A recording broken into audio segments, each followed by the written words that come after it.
Hello बच्चों, NCERT exercise को आगे कंटिन्यू करते हैं। ठीक है, करते हैं बच्चों क्वेश्चन नंबर 8। तो बच्चों क्वेश्चन पढ़ो क्या है। 2 point charges QA equal to 3 microcoulomb and QB equal to -3 microcoulomb are located 20 centimetre apart in vacuum. तो देखना बच्चों, क्वेश्चन में क्या कहा गया है। एक चार्ज है QA, इसकी वैल्यू कितनी है 3 माइक्रोकुलाम, और एक चार्ज है QB और इसकी वैल्यू कितनी है -3 माइक्रोकुलाम। इन दोनों चार्जेस के बीच में कितनी डिस्टेंस है बच्चों 20 सेंटीमीटर, और इस पूरे सिस्टम को कहां रखा गया है वैक्यूम में। इतना समझ में आया। फिर देखना बच्चों पार्ट ए में क्या कहा गया है। What is the electric field at the mid point O of the line AB joining the two charges.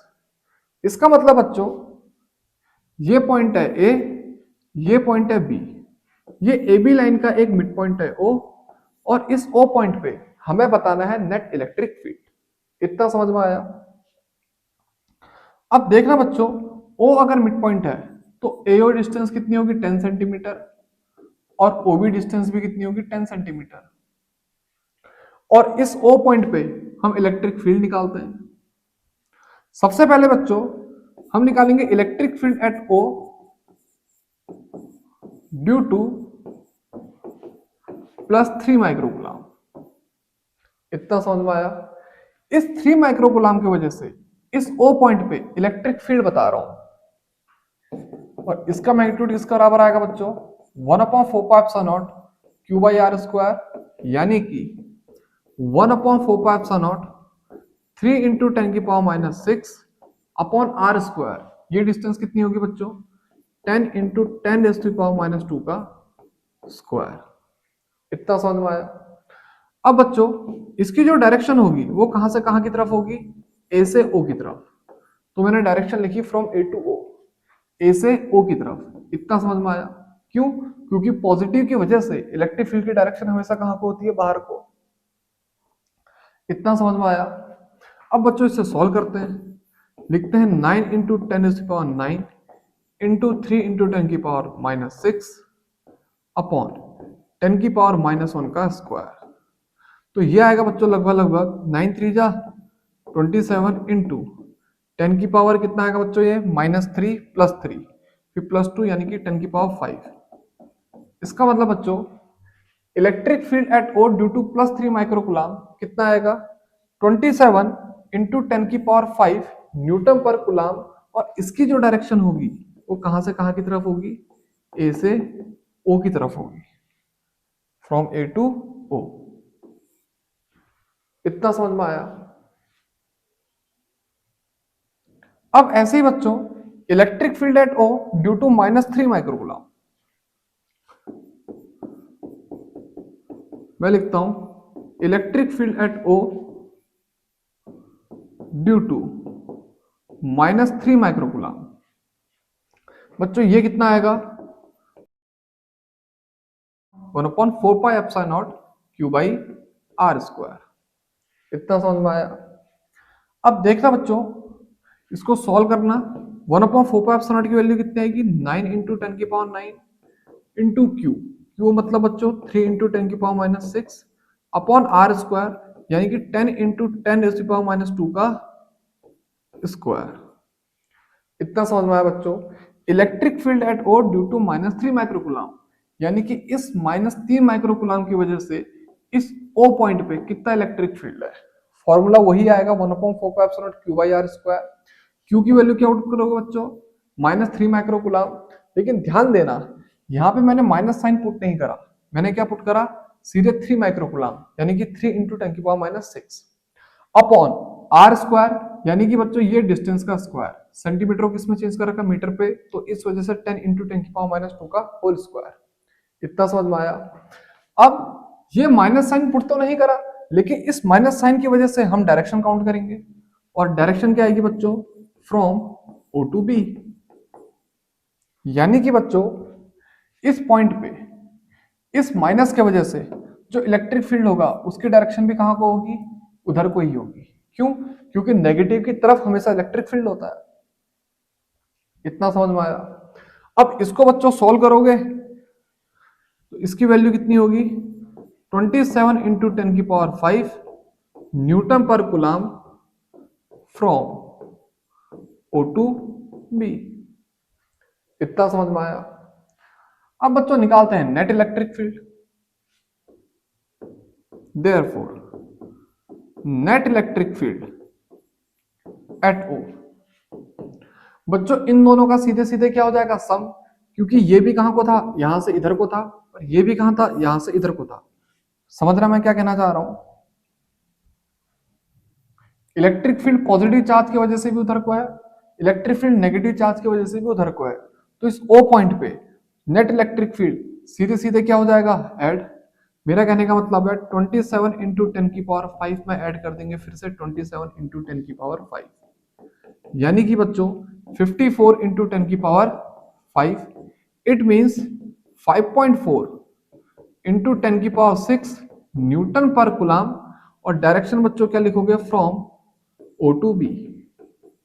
इतना समझ में आया। जो नेट इलेक्ट्रिक फील्ड होगा उसकी डायरेक्शन बच्चों कहां से कहां को होगी ओ से बी की तरफ। इतना समझ में आया। तो बच्चों यहां पर को पार्ट ए कंप्लीट नोट कर लो। कर लिया शाबाश। अब देखना बच्चों पार्ट बी।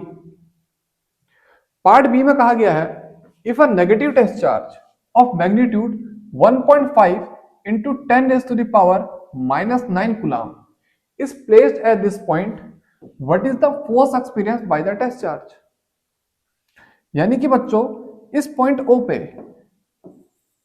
एक चार्ज रख दो जो कि क्या है नेगेटिव और मैग्नीट्यूड कितना है 1.5 इंटू 10⁻⁹ कूलम। वो चार्ज कितना फोर्स एक्सपीरियंस करेगा ये बताओ बोला गया है। तो देखते हैं बच्चों ये पॉइंट है ओ, यहां पर कोई टेस्ट चार्ज रखा गया क्यू नॉट जिसका मैग्नीट्यूड किसके बराबर होगा 1.5 इंटू 10⁻⁹ कूलम और बाहर का साइन क्या है नेगेटिव। ठीक है। और इस ओ पॉइंट पे इलेक्ट्रिक फील्ड बच्चों ओ से बी की तरफ कितना है 5.4 इंटू 10⁶ न्यूटन पर कूलम। इतना समझ में आया। ओ से बी की तरफ हमें बताना बच्चों ये चार्ज कितना फोर्स एक्सपीरियंस करेगा। मैं सीधे सीधे फोर्स का फॉर्मूला यूज करता हूं Q not into E. Q not की वैल्यू कितनी होगी बच्चों 1.5 इंटू 10⁻⁹ और ई की वैल्यू कितनी होगी बच्चों 5.4 इंटू 10⁶। इतना समझ में आया। अब बच्चों इसे सॉल्व करते हैं। देखना ये कितना होगा बच्चों 1.5 इंटू 5.4 15 4 जा 60 कैरी 6 फिर बच्चों 15 5 जा कितना होता है 75 6 ऐड करो कितना आएगा 81 यानी कि 8.10 इंटू 10⁻³ न्यूटन। इतना समझ में आया बच्चों। ये होगा magnitude of force experience by this negative charge. अब बच्चों अगर इस फोर्स की मेरे को डायरेक्शन बतानी हो, इस फोर्स की मेरे को डायरेक्शन बतानी हो, इसकी डायरेक्शन बच्चों कहां से कहां की तरफ आएगी फ्रॉम ओ टू ए। तो मैं यहां पर डायरेक्शन लिख रहा हूं फ्रॉम ओ टू ए। कैसे समझना बच्चों इस बी पे क्या चार्ज रखा गया था नेगेटिव, तो ये नेगेटिव इस नेगेटिव को क्या मारेगा रिपल्शन, इस वजह से फोर्स एक्सपीरियंस कहां को होगा यहां को।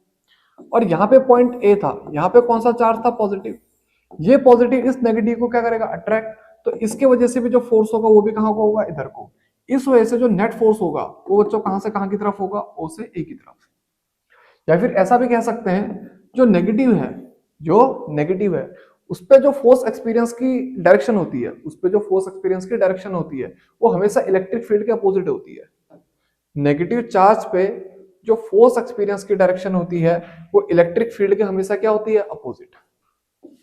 इलेक्ट्रिक फील्ड यहां से यहां को है तो फोर्स एक्सपीरियंस यहां को। इतना समझ में आया। तो यहां पर को बच्चों क्वेश्चन नंबर 8 कंप्लीट। अब इसके बाद आते हैं बच्चों क्वेश्चन नंबर 9 पे। देखना बच्चों क्वेश्चन नंबर 9 में क्या कहा गया है। A system has two charges QA equal to 2.5 into 10⁻⁷ coulomb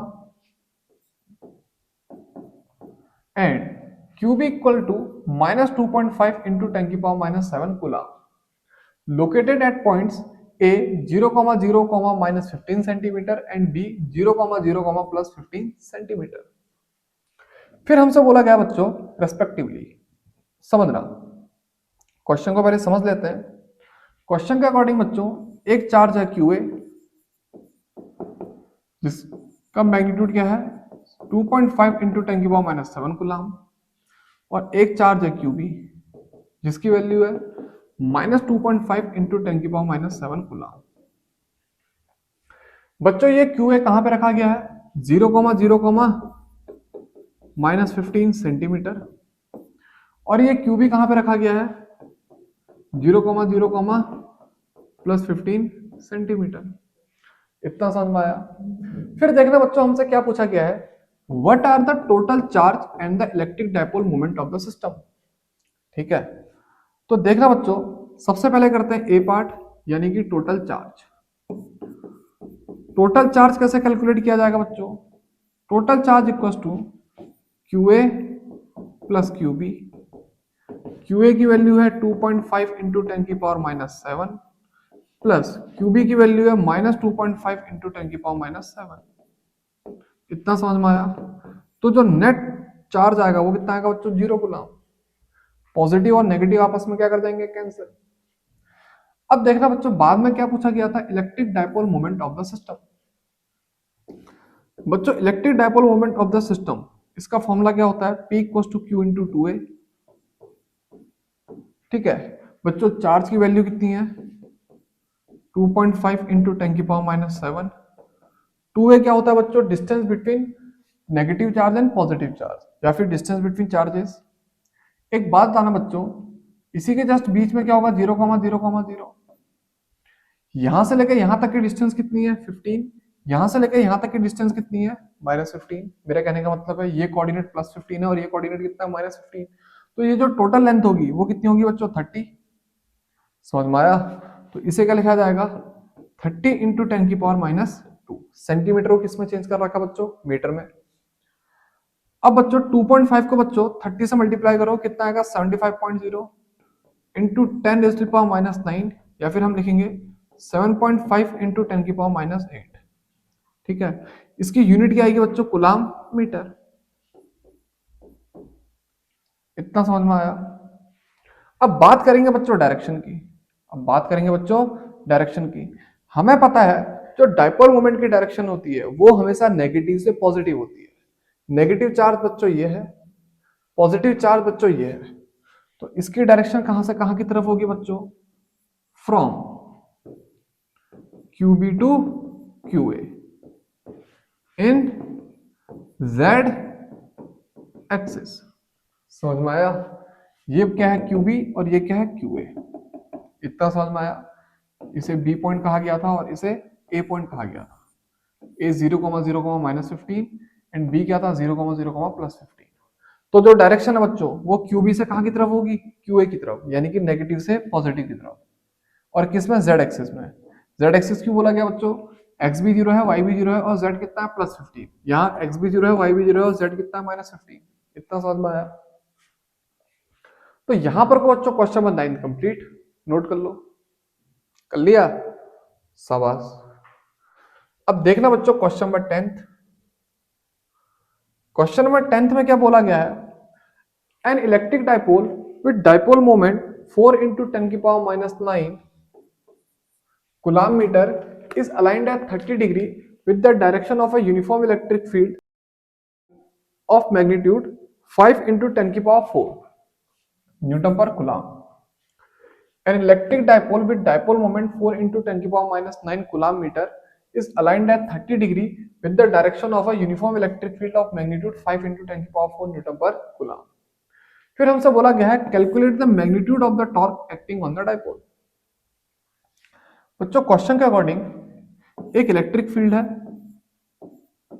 ठीक है, ये क्या बनाया मैंने इलेक्ट्रिक फील्ड। इसका जो मैग्नीट्यूड है कितना है बच्चों 5 इंटू 10⁴ न्यूटन पर कूलम। इतना समझ में आया। बच्चों इस इलेक्ट्रिक फील्ड में एक इलेक्ट्रिक डायपोल रखा गया है, ठीक है, जिसका डायपोल मोमेंट कितना है बच्चों 4 इंटू 10⁻⁹ कूलम मीटर। तो इससे मैंने एक डायपोल रखा, ठीक है। इस डायपोल का जो डायपोल मोमेंट है वो कितना है बच्चों 4 इंटू 10⁻⁹ कूलम मीटर।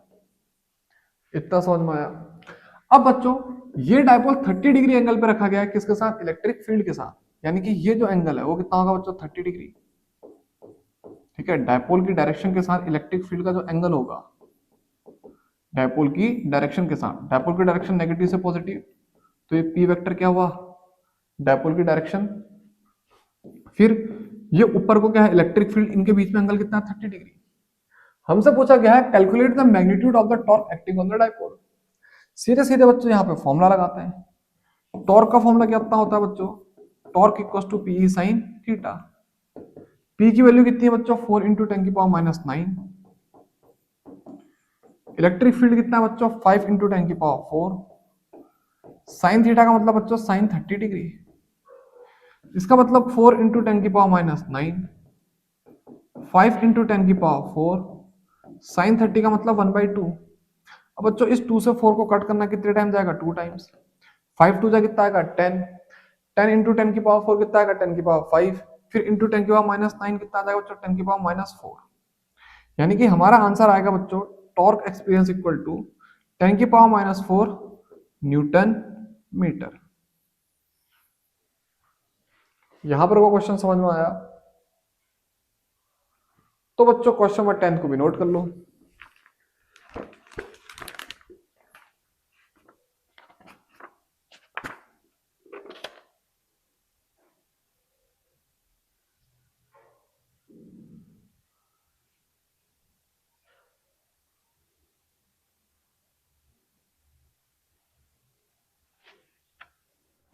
अब आते हैं बच्चों क्वेश्चन नंबर 11 पे। देखना बच्चों क्वेश्चन नंबर 11 में क्या कहा गया है।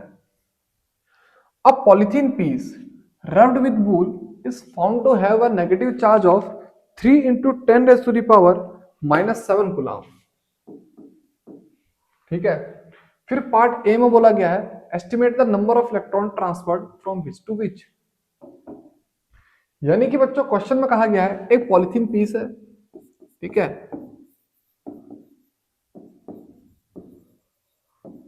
इसके पास जो चार्ज है वो कितना है बच्चों 3 इंटू 10⁻⁻7 कूलम, और ये चार्ज क्या है नेगेटिव, यानी कि -3 इंटू 10⁻⁻7 कूलम। फिर हमसे पूछा गया है estimate the number of electron transferred. देखो ये जो पॉलिथीन पीस था ना इसको रब किया गया था किसके साथ, वूल के साथ, ठीक है। तो रबिंग की वजह से क्या आया, दोनों के पास चार्ज आया, और पॉलिथीन के पास कितना चार्ज आया -3 इंटू 10⁻⁷ कूलम। तो हमसे पूछा गया था estimate the number of electron transferred. सीधे सीधे बच्चों Q की वैल्यू क्या पुट कर दो Ne, ठीक है, और इक्वल टू क्या लिखो -3 इंटू 10⁻⁷। n को ऐसे रखो बच्चों, E की वैल्यू क्या पुट करोगे -1.6 इंटू 10⁻⁹, इक्वल टू क्या लिखोगे बच्चों 3 इंटू 10⁻⁷, -3 इंटू 10⁻⁷। माइनस से माइनस क्या हो जाएगा कैंसिल, तो n की वैल्यू कितनी होगी बच्चों 3 इंटू 10⁻⁷ अपॉन 1.6 इंटू 10⁻⁹, यानी कि बच्चों 30/16 इंटू 10⁻12। इतना समझ में आया। -7 फिर ऊपर जाके ये +19 हो जाएगा तो कितना आएगा 10⁻12। यहां से पॉइंट हटा दिया तो ऊपर क्या लगा दिया 0, और क्या लिखा 30/16। डिवाइड करो बच्चों 16 जा 16, एलसीएम 14, फिर 0.0, फिर 8 जा कितना आएगा बच्चों 128। कितना बचेगा बच्चों 12, फिर क्या आ जाएगा 0, फिर कितना टाइम जाएगा 7 टाइम्स, कितना आ जाएगा 112, फिर कितना आएगा 8, फिर आ जाएगा 0, फिर कितना आएगा 5। यानी कि बच्चों n की जो वैल्यू आएगी वो आएगी लगभग 1.875 इंटू 10⁻12, 1.875 इंटू 10⁻12। फिर बच्चों इसी क्वेश्चन में हमसे पूछा गया था फ्रॉम विच टू विच, यानी कि चार्ज का ट्रांसफर तो हुआ या फिर इलेक्ट्रॉन का ट्रांसफर तो हुआ, लेकिन कहां से कहां हुआ, फ्रॉम विच टू विच।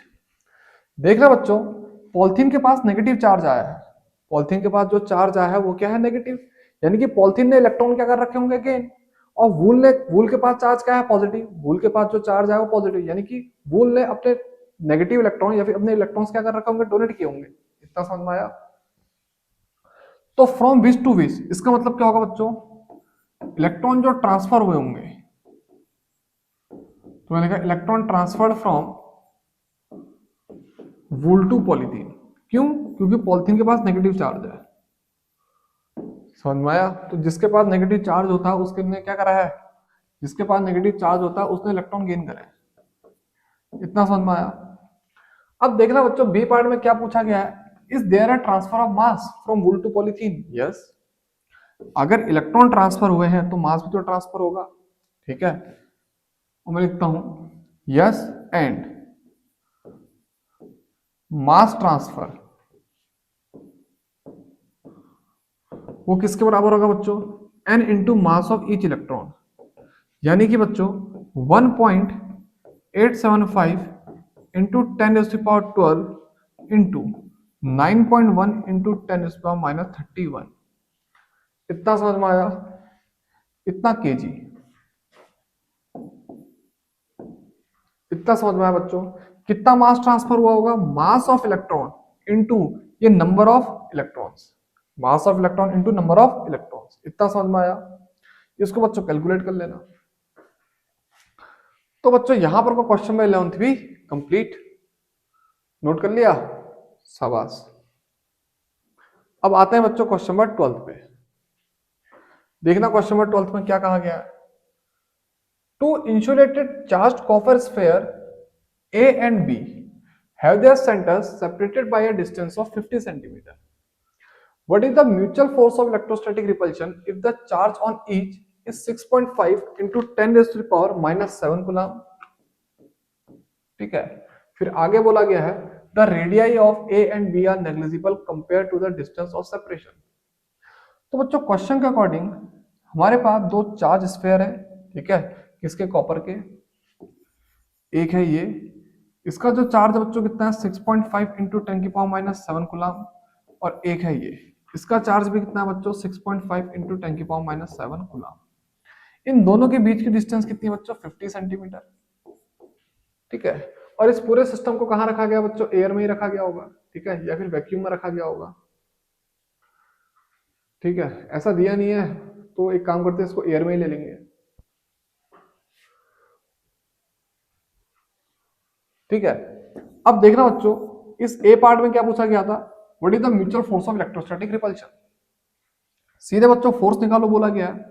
तो फोर्स निकालने के लिए सीधे यूज करते हैं क्या, कूलम्ब्स लॉ, यानी कि 1/4πε0 Q1 Q2 over R square. इतना समझ में आया। 1/4πε0 की वैल्यू कितनी होगी बच्चों 9 इंटू 10⁻9। ठीक है, Q1 की वैल्यू 6.5 इंटू 10⁻7, Q2 की वैल्यू बच्चों 6.5 into 10⁻7 upon r square, upon r square. बच्चों डिस्टेंस इन दोनों के बीच की कितनी है 50 सेंटीमीटर, यानी कि 50 इंटू 10⁻2 का स्क्वायर। इतना समझ में आया, इतना समझ में आया। अब बच्चों से सॉल्व करते हैं। ये 10⁻2 क्यों लिया समझ गए ना, ये क्या था सेंटीमीटर, सेंटीमीटर को किसमें चेंज कर रखा, मीटर में। अब बच्चों 9 इंटू 10⁻9 तो ऐसे आएगा। एक काम करो, इसे लिखो 9 इंटू 6.5 इंटू 6.5 इंटू 10⁻, 9 -7 कितना आ जाएगा बच्चों, ये कितना होगा -14 और +9 कितना आ जाएगा -5 अपॉन बच्चों 5 इंटू 10⁻1 यानी कि 5 इंटू 5 इंटू 10⁻2। इतना समझ में आया। बच्चों ये कितने टाइम जाएगा 1.3 टाइम्स, ये कितने टाइम जाएगा 1.3 टाइम्स। 1.3 इंटू 1.3 कितना आ जाएगा बच्चों, ये आएगा आपका 1.69, यानी कि 9 इंटू 1.69 इंटू 10⁻3। इतना समझ में आया, इतना ही आएगा। अब बच्चों इसको तुम सॉल्व करोगे तो इसकी वैल्यू आएगी लगभग लगभग 1.5 इंटू 10⁻⁻2 न्यूटन। तो इन दोनों चार्ज स्फीयर के बीच में जो इलेक्ट्रोस्टैटिक रिपल्शन फोर्स आएगा वो कितना आएगा 1.5 इंटू 10⁻2 न्यूटन। इतना समझ में आया। तो बच्चों जल्दी से इसे नोट कर लो।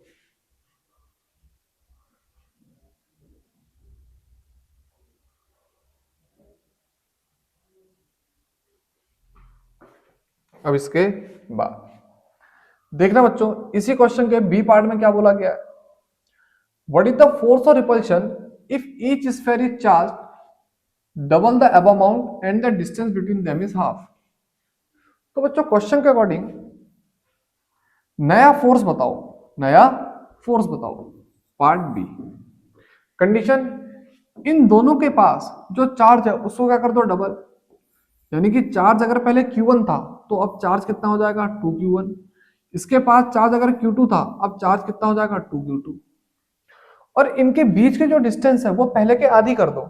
अगर यहाँ पर डिस्टेंस R थी तो यहाँ पर डिस्टेंस कितनी हो जाएगी R/2। अब निकालते हैं नया फोर्स, यानी कि नए फोर्स को लेते हैं F' और उसकी वैल्यू किसके बराबर होगी 1/4πε0 2Q1 into 2Q2 upon R/2 का स्क्वायर। बच्चों 2 इंटू 2 कितना हो जाएगा 4, ठीक है, फिर लिखो ब्रैकेट में Q1 Q2 अपॉन 4πε0 R²/4। इस 4 को भी घुमा के ऊपर ले डालो तो क्या लिखोगे 16 times of Q1 Q2 upon 4πε0 R²। इतना समझ में आया। तो इसका मतलब बच्चों जो नया फोर्स है F' वो पहले के कितने गुना हो जाएगा 16 गुना हो जाएगा या फिर 16 टाइम्स हो जाएगा। और पहले कितना फोर्स था 1.5 इंटू 10⁻², यानी कि 16 टाइम्स ऑफ 1.5 इंटू 10⁻²। अब बच्चों 16 को 1.5 से मल्टीप्लाई करो, 16 पंचे 80, कैरी 8, 16 कम 16, 16 में 8 ऐड करो कितना आएगा बच्चों 24, यानी कि 24.0 इंटू 10⁻²। इसका मतलब बच्चों इसकी वैल्यू आएगी 0.24 न्यूटन। जो नया फोर्स होगा वो कितना होगा बच्चों 0.24 Newton.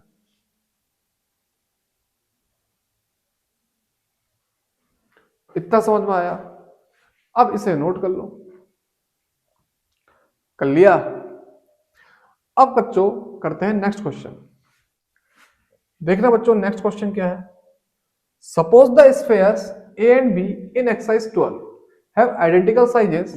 A third sphere of the same size but uncharged is brought in contact with the first, then brought in contact with the second, and finally removed from both. What is the new force of repulsion between A and B? तो समझना बच्चों question में क्या बोला गया है, जो last question है यानी कि क्वेश्चन नंबर 12, ठीक है, उस पर हमारे पास दो स्फीयर थे, एक स्फीयर था A और एक स्फीयर था B। अब सबसे पहले क्या करो, इस स्फीयर A के साथ एक अनचार्ज स्फीयर को टच करो। देखना, a third sphere of the same size but अनचार्ज is brought in contact with the first, यानी कि बच्चों यहां पर कोई एक स्फीयर को टच करा। अब ये जो स्फीयर है वो है अनचार्ज्ड। अब इसके पास चार्ज कितना था बच्चों, मान लो Q, और इसके पास चार्ज कितना था 0। ये थी कंडीशन इनिशियल, ये क्या थी कंडीशन इनिशियल। इतना समझ में आया। अब ये दोनों जब कांटेक्ट में आएंगे चार्ज का रीडिस्ट्रीब्यूशन होगा और चार्ज दोनों में बराबर बढ़ जाएगा। मेरा कहने का मतलब है इसके पास चार्ज है Q, इसके पास चार्ज है 0, तो टोटल चार्ज कितना हो जाएगा Q + 0 Q। तो उसका आधा A के पास आएगा और उसका आधा B के पास आएगा, सॉरी इस ये जो थर्ड अनचार्ज स्फीयर है इसके पास आएगा। मेरा कहने का मतलब है जब मैं इन दोनों को अलग अलग कर लूंगा, इस A के पास कितना चार्ज आ जाएगा A/2 यानी कि Q/2, ठीक है, इस A के पास कितना चार्ज आ जाएगा Q/2, और ये जो चार्ज C है या फिर स्फीयर C है इसके पास भी चार्ज कितना आ जाएगा Q/2। समझ में आया। अब उसके बाद इस स्फीयर को इस B के साथ कांटेक्ट करना है, then brought in contact with the second. इतना समझ में आया। फिर उसके बाद क्या करेंगे बच्चों, इस A को ऐसे ही रखते हैं, इसके पास चार्ज कितना होगा Q/2, ये B है, और इस चार्ज स्फीयर को C को अब B के साथ किस पर रखते हैं कांटेक्ट पे।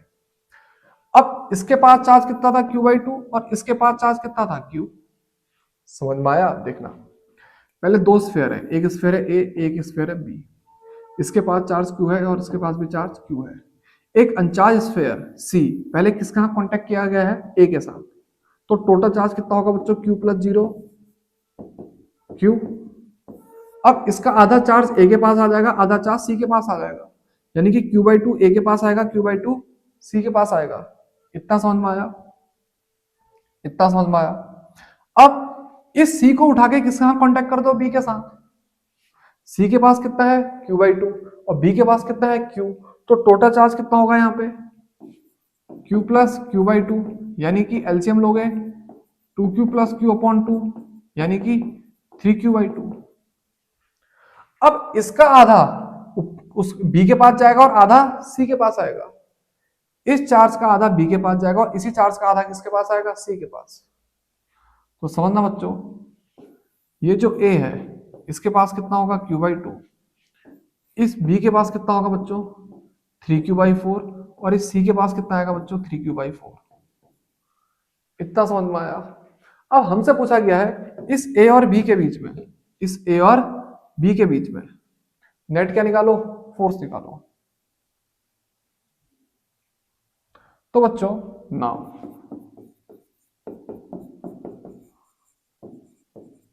Force between A and B, तो समझना बच्चों, इस A के पास कितना चार्ज है? Q/2। इस B के पास कितना चार्ज है? 3Q/4। इनके बीच की डिस्टेंस कितनी है? R। तो फोर्स निकालते हैं। फोर्स की वैल्यू कितनी आएगी बच्चों? 1/4πε0 Q1 Q2 over R square, यानी कि 1/4πε0 Q1 की वैल्यू Q/2, Q2 की value 3Q/4 upon R square. इसका मतलब बच्चों F की वैल्यू आएगी हमारी 3/8 ब्रैकेट में 1/4πε0 Q इंटू Q, ठीक है, 1/4πε0 Q into Q upon R का स्क्वायर। इतना समझ में आया?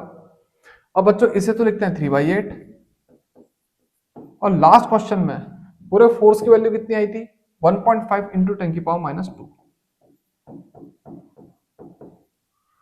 इतना समझ में आया? लास्ट क्वेश्चन में फोर्स कितना था? 1.5 इंटू 10⁻², यानी कि इस पूरे की वैल्यू थी वो। इसको किससे मल्टीप्लाई कर दिया? 3/8। क्वेश्चन समझे ना? एक बार फिर से समझा देता हूं, देखना। एक स्फीयर A है जिसके पास चार्ज Q है, इसके साथ कांटेक्ट करना है एक स्फीयर C को जिसके पास चार्ज 0 है। टोटल चार्ज कितना हो जाएगा? Q plus 0 equal to Q। अब ये जो Q चार्ज है वो दोनों में बराबर बटेगा, यानी कि Q/2 ऊपर के पास जाएगा, Q/2 नीचे के पास जाएगा। फिर इस C को किसके साथ कांटेक्ट करना है? B के साथ। B के पास कितना चार्ज था? Q, और C के पास कितना था? Q/2। तो टोटल चार्ज कितना हो जाएगा? Q प्लस Q/2 यानी कि 3Q/2। अब इसका आधा B के पास जाएगा और इसका आधा C के पास जाएगा, चार्ज दोनों बराबर बढ़ जाएगा। अब इन दोनों के बीच में फोर्स निकालो। इतना समझ में आया? यानी कि F equal to 1/4πε0 Q/2 into 3Q/4 upon R का स्क्वायर। अब बच्चों से सॉल्व करते हैं। ये कितना आएगा बच्चों? 3 इंटू 1.5 कितना आएगा? 4.5 अपॉन 8 इंटू 10⁻²। इतना समझ में आया? इसे लिख लो बच्चों 45 इंटू 10⁻³ अपॉन 8। अब बच्चों 45 को 8 से डिवाइड कर लो, 8 5 जा 40, बच्चों आएगा 5, फिर पॉइंट ये आ जाएगा 0, 8 6 जा 48, फिर बच्चों 2, उसके बाद 0, 8 2 जा 16, फिर कितना आएगा बच्चों? 4, फिर 0, 8 5 जा, यानी कि 5.625 इंटू 10⁻³ न्यूटन। इतना समझ में आया बच्चों? तो यहां पे बच्चों क्वेश्चन नंबर 13 को भी नोट कर लो।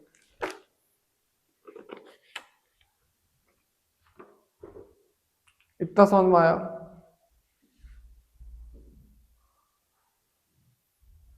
एनसीईआरटी की आंसर शीट में इसका आंसर 5.7 गिवन है, ठीक है। ये जो आंसर गिवन है कितना गिवन है? 5.7। तो राउंड ऑफ कर लेना बच्चों। इतना समझ में आया? अब करते हैं बच्चों क्वेश्चन नंबर 14। देखना बच्चों क्वेश्चन नंबर 14 में क्या बोला गया है। Figure 1.33 shows tracks of 3 charged particles in a uniform electrostatic field give the signs of the three charges which particle has the highest charge to mass ratio. तो सबसे पहले बच्चों वो डायग्राम ड्रॉ कर देता हूं, कौन सा वाला, फिगर 1.33। इतना समझ में आया? ये क्या बच्चों, फिगर 1.33, ठीक है। ऊपर वाली प्लेट क्या बच्चों, पॉजिटिव, ठीक है, और नीचे वाली प्लेट क्या बच्चों, नेगेटिव। इतना समझ में आया? अब बच्चों तीन चार्ज पार्टिकल है। फर्स्ट चार्ज पार्टिकल ऐसे जाके कुछ ऐसे गया है, सेकंड चार्ज पार्टिकल भी ऐसे जाके कुछ ऐसे गया है, और जो थर्ड चार्ज पार्टिकल वो बच्चों ऐसे जाके कुछ ऐसे गया है। इतना समझ में आया? तो बच्चों ये है चार्ज पार्टिकल फर्स्ट, यह है चार्ज पार्टिकल सेकंड, यह है चार्ज पार्टिकल थर्ड। इतना समझ में आया? फिर हमसे पूछा गया बच्चों which particle has the highest charge to mass ratio, और कहा गया है give the sign of the three charges. देखना बच्चों, ये जो फर्स्ट चार्ज है इसका साइन पक्का क्या होगा, नेगेटिव, और ये जो सेकंड है इसका साइन भी क्या होगा, नेगेटिव। क्यों? क्योंकि नेगेटिव ही किससे अट्रैक्ट करेगा, पॉजिटिव से। और ये जो थर्ड है इसका साइन पक्का क्या रहा होगा, पॉजिटिव। क्यों? क्योंकि पॉजिटिव ही किससे अट्रैक्ट करेगा, नेगेटिव से। फिर हमसे पूछा गया है which particle has the highest charge to mass ratio, किसका बच्चों Q बाई एम सबसे ज्यादा होगा। सीधे सीधे बच्चों मैं यहां पर लगाऊंगा formula second equation of motion, from s equal to u t plus half a t square. U को जीरो पुट कर दो, मैं लिखता हूं put u equal to zero and a equal to Q E by m. ठीक है, तो बच्चों जो एस आएगा वो किसके बराबर आएगा, Q E by two M into T का स्क्वायर। इतना समझ में आया? S equal to Q E by two M into T का स्क्वायर। इतना समझ में आया? कैसे? u की वैल्यू तो जीरो पुट कर दी, एसिलेशन की वैल्यू क्या पुट करी, क्यू ई बाई एम। कैसे? फोर्स का फॉर्मूला क्या होता है बच्चों, मास इंटू एसिलेशन, और q इंटू ई, फोर्स के दो फॉर्मूले होते हैं। तो यहां से एसिलेशन की वैल्यू कितनी आ जाएगी, क्यू ई बाई एम। इतना समझ में आया? उसको बच्चों यहाँ पे पुट कर दिया, तो s की value q e t square by two m. अब देखना बच्चों, जहां पे s सबसे ज्यादा हो रहा होगा या फिर जहां पे डिस्प्लेसमेंट या फिर डिफ्लेक्शन सबसे ज्यादा हो रही होगी, वहीं पर को चार्ज टू मास रेशियो भी क्या होगा, सबसे ज्यादा। मैं लिखता हूं therefore s is directly proportional to q by m। अब बच्चों डायग्राम को थोड़ा अच्छे से देखना, ठीक है। ये जो थर्ड पार्टिकल है, ये जो थर्ड पार्टिकल है, इसमें डिफ्लेक्शन सबसे ज्यादा हुई है, इसमें डिफ्लेक्शन सबसे ज्यादा हुई है। तो यानी कि highest charge to mass ratio किसका होगा, इसी थर्ड का होगा। Hence, highest Q by M is for particle third। इतना समझ में आया? तो बच्चों यहां पर को क्वेश्चन को 14 भी कंप्लीट, ठीक है, नोट कर लिया।